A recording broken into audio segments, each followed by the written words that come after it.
오늘 창세기 31장 우리가 봉독한 43절에서 55절까지 말씀을 가지고 두 번째 세우는 돌기둥이란 제목입니다. 본문에서는 20년 동안 지속된 한 역기능적인 가족의 비극적 피날레를 보여주고 있습니다.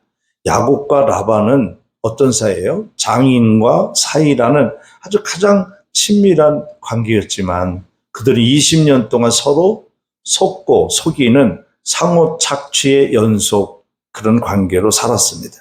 겉으로는 웃으면서 가족처럼 말하지만 속으로는 틈만 나면 상대의 뒤통수를 칠 준비를 하는 그러한 속고 속이는 관계였다는 거죠. 자, 이런 것이 비단 3500년 전에 메소포타미아에서 일어난 이 들판의 이야기일까요? 오늘날 우리 사회도 똑같다고 생각합니다. 직장에서, 심지어는요, 가정에서까지 우리는 겉으로는 친한 척하지만 마음 깊은 곳에서는 끊임없이 방어벽을 쌓고 사는 그런 부부관계, 부모와 자식관계, 그리고 직장에서의 동료와 또 상하관계를 가지며 살고 있지는 않습니까? 갈등이 터지면 우리는 즉시 이런 것이 자동적으로 우리 몸에 반응하는데, 자기의, 갈등이 딱 생기면요, 자기의라는 감옥에 내가 들어가는 거야. 그래서 문제의 책임은요, 그렇게 되면 어떻게 되느냐, 100% 사람에게 있어. 난 피해자야, 그렇게 얘기합니다. 인간은 본질적으로 적대 관계를 만드는 존재래요. 참 슬프죠. 그러나 오늘 본문은 놀라운 반전을 보여줍니다. 도망치던 야곱을 죽이려 쫓아왔던 라반의 입에서 갑자기 화해를 제기합니다. 이 깨어진 관계 속에 도대체 어떤 일이 일어났을까? 어떻게 속고 속이면서 20년 동안 그렇게 살았고요. 그리고 이제 도망가는 야곱을 갖다가 추격해와서 그를 죽이려고 했던 라반. 갑자기 라반이 돌변해서 야곱에게 화해를 하고 축복을 해줘. 그리고 돌려보내고 자기는 고향으로 돌아가요. 도대체 어떻게, 무슨 일이 있었길래 갑자기 이런 반전이 일어났을까? 이 부분을 우리가 좀 주목하면서 말씀을 듣겠습니다. 첫 번째는 하나님의 사랑이 개입하셨다는 겁니다. 야곱이 위기에 처했을 때에 하나님은 그 상황 한가운데 뛰어들었습니다. 마찬가지입니다. 우리는 보이지 않는 하나님 같지만요, 하나님 섭리 가운데 나에게 위기가 처했거나 힘든 일이 있을 때 하나님 내 인생과 내 삶 속에 뛰어들어오십니다. 그 하나님을 볼 수 있기를 축복합니다. 라반의 꿈속에 나타나셔서 그렇게 한 거죠. 라반아, 너 야곱을 향하여 선악간에 말하지 말라. 선악간에 말한 것은 옳고 그름에 대해서 너 나쁘다, 틀렸다, 이런 얘기를 평가하거나 비판하지 말라고 하나님이 라반에게 직접 꿈에 나타나셔서 경고하시죠. 여기서 우리는 기독교 복음의 가장 핵심적인 신비를 발견하는데, 바로 하나님의 조건 없는 사랑입니다. 인간의 눈으로 보면 하나님은 지금 야곱이 편애하는 것 같잖아요. 사실 야곱이 잘못한 게 더 커요. 라반과 야곱의 사이 속에서는 둘 다 속임수를 가지고 서로 공격했지만 어떻게 보면 라반이 더 나쁘죠. 왜냐하면 임금을 착취한 거거든요. 그냥 막 일만 시켜놓고 월급도 제대로 안 줬단 말이에요. 그리고 속였단 말이에요. 결혼까지도 속이고 그러면서 딸을 갖고도 장량을 쳤던 그런 사람이잖아요. 그러면 엄격히 심판을 하면 둘 다 나쁘지만 라반이 조금 더 나쁜 사람이에요. 그런데 하나님은 야곱 편을 들어요. 여기서 우리가 볼 때에 야곱이 정당한 사람이었기 때문에 그런 건 아니죠. 장인도 속이고 야반도주한 사기꾼에 가까워요. 만약 하나님의 공정한 정의만 기준으로 되었다면 이 자리에 구원받은 사람은 저 여러분도 없었을 거예요. 부모가 자식을 사랑할 때 공정하게 사랑합니까? 아니에요. 부모는 자식을 사랑하는데 공정하게 사랑하지 않아요.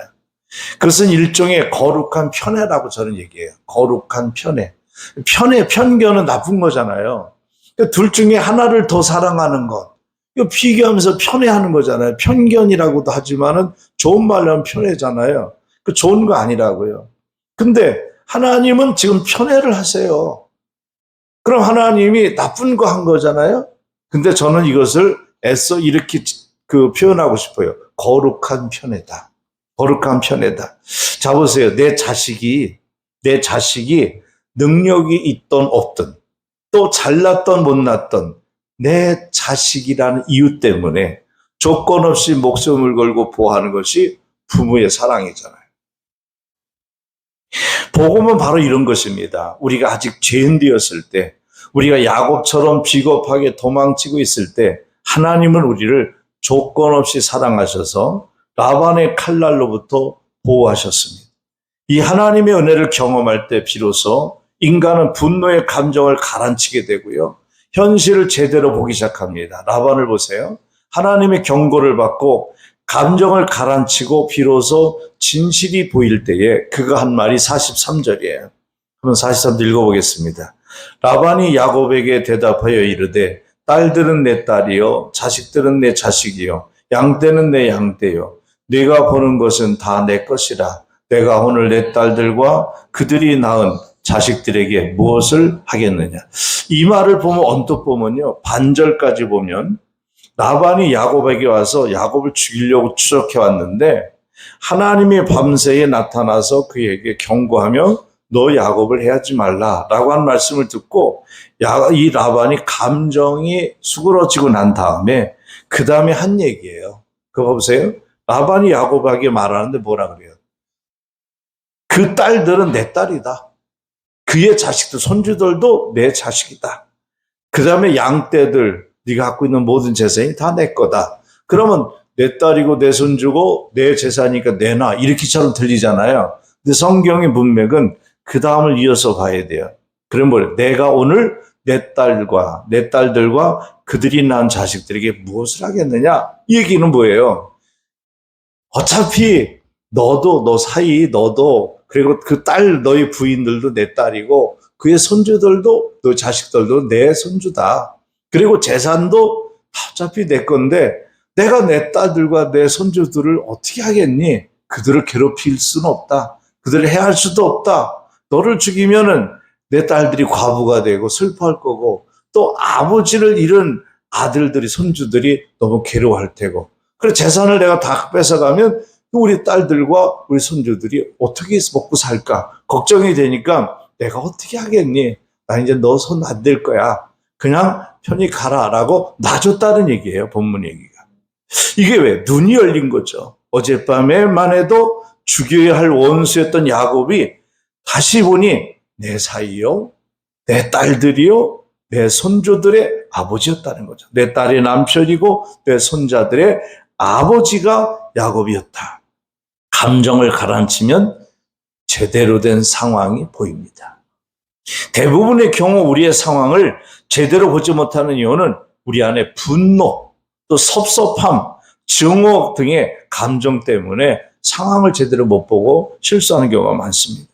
우리가 싸우고 있는 세상의 수많은 대상자들, 남북의 갈등, 지역의 갈등, 계층의 갈등, 가정 내의 불화, 눈을 들어 복음의 렌즈로 보기 시작하면요, 그들은 우리가 죽여야 할 원수가 아니라 우리가 안아주고 포용하고 사랑해줘야 될 우리의 형제들이라는 거죠.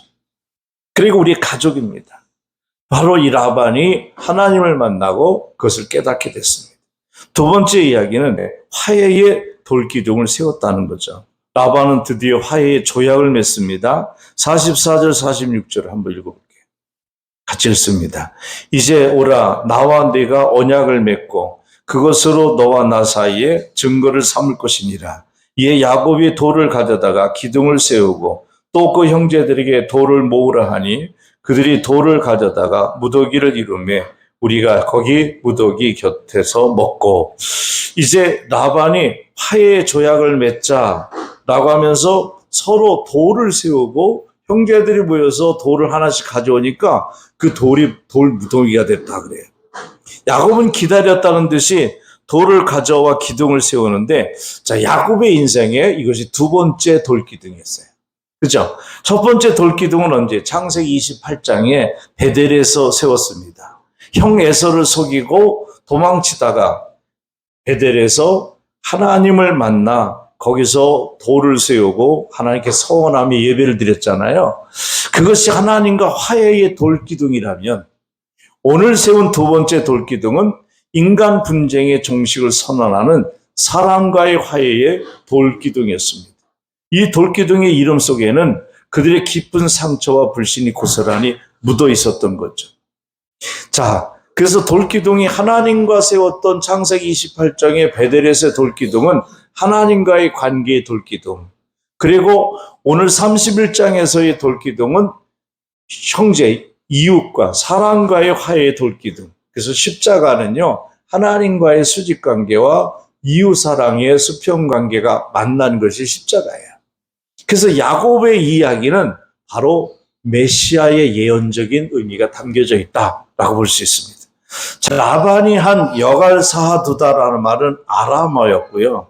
그 다음에 갈르엣이라는 말은 히브리어예요. 근데 아람어에서 여갈사하두다라는 말과 히브리어의 갈르엣이라는 말은 모두 다 증거의 무더기라는 뜻을 갖고 있어요. 그리고 미스바라는 말은 망대라는 뜻인데 왜 미스바라는 말을 썼냐면 우리가 서로 안 볼 때나 내가 나를 속이거나 안 속이거나 하나님께서 망대에서 감시하게 하자라는 뜻이었어요. 그러니까 이 돌무덤을 세운 여갈사하두다나 갈렛이라는 이 돌무덤은 망대라는 뜻으로 무슨 얘기예요? 하나님이 너와 나 사이가 우리가 어떤 짓을 하든 속이든 또 속지 않든 하나님이 우리를 지켜보실 거다. 하나님 우리를 감시할 거다. 하나님 우리를 서로 해하지 않게 지켜보신다라는 뜻이었다는 거죠. 얼마나 어떻게 보면 서글픈 화해인지 몰라요. 돌무더기를 굳이 쌓고 계약서를 쓰지 않으면 단 1초도 서로 믿을 수 없는 깊은 불신의 벽을 보여주고 있습니다. 20년 동안 쌓인 우상의 벽, 불신의 벽이 이렇게 무섭습니다. 그러나 하나님은 이 불신의 무더기조차 화해의 도구로 사용하신 것이죠. 결국 하나님의 이러한 중재와 이런 화해를 통해서 라반과 야곱이 손해본 게 있느냐? 아니에요. 라반은요, 체면과 자존심을 지킬 명분을 얻게 됐고요. 야곱은 당당하게 고향으로 돌아갈 수 있는 법적 자유를 얻게 됩니다. 그러니까 이 라반과 야곱이 서로는 20년 동안 물고 싸우는 속이고 속이는 그런 원수 같은 삶을 살았지만 하나님께서 그들을 화해시키니까 라반은 체면과 자존심을 지킬 명분을 얻었고 야곱은 이제는 고향으로 돌아갈 법적 자유를 얻게 되었다. 하나님이 개입하시니 둘 다 이득을 얻게 됐더라. 이런 결론을 가져옵니다. 마지막 끝으로 하나 더 드리고 싶은 것은 화해를 가로막는 우리의 마음의 우상을 무너뜨려야 됩니다. 우리는 어떻게 야곱과 라반처럼 이 깨어진 관계의 해빙기를 맞이할 수 있을까? 복음적 화해를 위해서 우리 안에 두 가지 우상을 깨부셔야 된다. 첫 번째는 뭐냐면 자존심이라는 명분의 우상을 버려야 합니다. 사람들은 말합니다. 그 사람이 먼저 사과하면 나도 화해하고 용서하겠다. 그 사람이 먼저 나한테 사과하지 않으면 잘못했다고 하면 난 절대 그를 용서할 수 없어. 다시는 안 봐. 라고 하잖아요. 근데 복음의 원리는 그렇지 않아요. 복음의 원리는 화해는 언제나 윗사람이 하는 거예요. 그리고 혹은 은혜를 더 많이 받은 사람이 먼저 시작합니다. 제가 이제 전에 교회에서도 많이 얘기를 한 중에서 뭐 얘기해요? 용서는 누가 하는 거냐? 용서는 이긴 자가 하는 거예요. 용서는 강한 자가 하는 거지 진자는 용서를 할 수 없어요. 진자는요, 패배자는 그냥 용서해달라고 구걸하고 고개를 숙이는 거지. 나 너를 용서한다. 내 죄를 사하노라. 이건 누가 하는 거예요? 이긴 자가, 강한 자가 하는 거예요. 그러니까 우리가 누구를 용서할 수 없어요. 근데 주님이 이긴 자가, 십자가에서 승리한 예수 그리스도가 우리를 용서하신 거죠. 그래서 우리가 누구를 용서할 수 있는 방법은 예수 그리스도의 사랑으로만이 가능해진 겁니다. 이게 복음의 원리입니다. 창세기 13장에 보면요, 뭐가 나와요? 아브라함이 조카 롯과의 갈등이 생겼을 때 윗사람의 권위를 다 내려놓고 먼저 찾아가 그러죠. 우리는 한 고륙이라. 내가 자하면 내가 우하고 내가 우하면 내가 자하리라며 자존심을 버립니다. 오늘 본문에서 라반은 장인의 권위로 명령하지 않고 아버지의 마음으로 솔직히 부탁을 합니다. 창세기 31장 50절 말씀 읽습니다. 만일 내가 내 딸을 박대하거나 내 딸들 위에 다른 아내들을 맞이하면 우리와 함께 할 사람은 없어도 보라, 하나님이 나와 너 사이에 증인이 되시리라 함이었더라. 명령이 아니라 솔직한 나약함을 인정하며 부탁할 때 야곱의 굳은 마음, 굳게 닫힌 마음이 비로소 녹아내렸습니다. 두 번째는 손해보지 않으려는 이익의 우상을 버려야 됩니다. 인간의 협상은 늘 깨지기 쉬운 이유는 나는 절대 손해보지 못한다라는 탐욕 때문에 계획이, 약속이 깨지는 거예요. 그러나 성경은 뭐라고 해요? 너희는 먼저 그의 나라와 그의 의를 구하라. 그러면 이 모든 것을 너에게 더하시리라 라고 하죠. 여러분, 화해는 필연적으로 내가 손해를 감수할 때 가능한 겁니다. 라반과 야곱은 이 돌무더기를 경계선으로 삼아 서로 침범하지 않기로 약속을 합니다. 그리고 서로가 서로를 두려워했기에 선을 그은 것이죠. 인간의 평화는 이토록 유익합니다. 그래서 여기에 하나님의 개입이 반드시 필요했던 거고요. 창세기 31장 이제 53절 54절 한번 읽어봅니다. 아브라함의 하나님, 나홀의 하나님, 그들의 조상의 하나님은 우리 사이에 판단하옵소서 하며 야곱이 그의 아버지 이삭이 경의하는 일을 가리켜 맹세하고 야곱이 또 산에서 제사를 드리고 형제들을 불러 떡을 먹이니 그들이 먹을 떡 산에서 밤을 지내. 그들은 불실의 돌무더기 앞에 뭐를 하고 있는 거예요 지금? 예배를 드리는 거예요. 불신했던 자와 함께 돌을 쌓아놓고 예배를 드려요. 그리고 함께 먹었다는, 함께 떡을 먹으며 밤을 지새웠다. 예? 그 마지막에 그냥 피날레를 장식한 거죠. 어젯밤까지만 해도 죽일 듯 싸웠던 이들은 하나님의 이름 아래서 먹고 마시며 하나가 되는 기적이 일어났습니다. 화해는요, 용서는 하나님이 개입하셔야 가능했다라는 거죠. 말씀을 맺겠습니다. 창세기 31장 오늘 55절까지 우리가 강의를 하는데 마지막 절 읽고 마무리하겠습니다. 라반이 아침에 일찍 일어나 손자들과 딸들에게 입맞추며 그들에게 축복하고 떠나 고향으로 돌아가더라. 어제까지만 해도 칼을 갈며 쫓아왔던 장인이 아침에 일찍 일어나 눈물을 흘리며 딸들과 손자들에게 입을 맞추며 축복 기도를 해줍니다. 불신의 벽은 무너지고 피차 복을 빌어주는 진정한 해민기가 찾아온 것이죠. 사랑하는 성도 여러분, 이 기적이 어떻게 가능했을까요? 누가 손해를 보았기 때문입니다. 누군가 손해를 봤어요.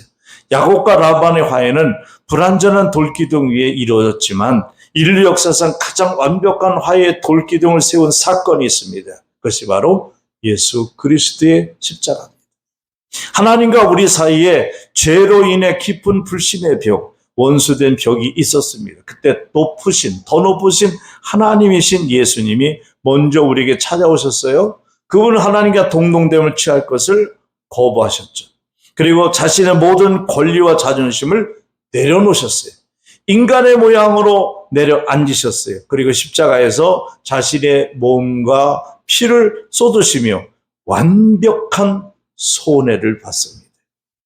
그분의 손해를 보심으로 우리가 하나님과 우리 사이에 영원한 화해의 돌기둥이 되신 것입니다. 예수님이 십자가의 완벽한 손해, 그분의 완벽한 손해가 우리를 살게 한 겁니다. 우리의 삶의 가장 시급한 숙제는 그럼 뭐냐? 화해입니다. 원수를 사랑하는 겁니다. 내 힘으로는 그 불신의 벽, 미움의 벽을 허물 수 없어요. 그러나 나를 위해 모든 손해를 감수하신 예수 그리스도의 복음을 진짜로 믿는다면 우리는 아브라함처럼 그리고 야곱의 라반처럼 먼저 손을 내밀 수 있어야 됩니다. 엄마 아빠가 자식하고 싸울 때 힘이 없어서 지는 게 아니라 져주는 거죠. 져주는 거죠. 왜 져줍니까? 사랑하기 때문에. 예수님이 우리에게 져주신 겁니다. 왜? 우리를 사랑하기 때문에. 그 사랑이 우리를 숨쉬게 했고 그 사랑이 우리를 살게 한 것입니다. 내 자존심을 깨트리고 내가 먼저 손해보리라는 결단이 있어야 됩니다. 그리고 여러분의 가정과 직장 그리고 이 사회 속에 막힌 담을 무너지고 진정한 복음의 해빙기가 찾아오는 축복이 여러분에게 다 있기를 주의 이름으로 축복합니다. 아멘.